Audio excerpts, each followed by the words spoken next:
এরকম একটা মাংসের গন্ধ বেরোচ্ছে, মনে হচ্ছে এই দিদিদের বাড়ি থেকে যাই একটু কোনো উঁকি মেরে দেখে আসি।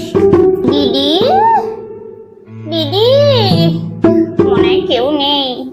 কড়াতে টক বসিয়ে মাংস ফুটছে, দিদি মনে হয় ছাড়ে ভাত করতে গেছে। এই সুযোগ, এই বাটি করে একবারে তুলে নিয়ে চলে যাবো, কেউ কিচ্ছু বুঝতে পারবে না।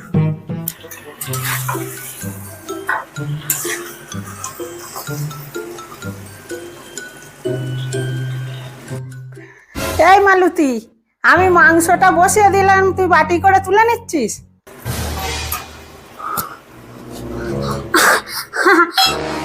আসলে দিদি, তুমি এরম ভাবে গ্যাসে মাংস কষা দিয়ে কোথায় গেছিলে?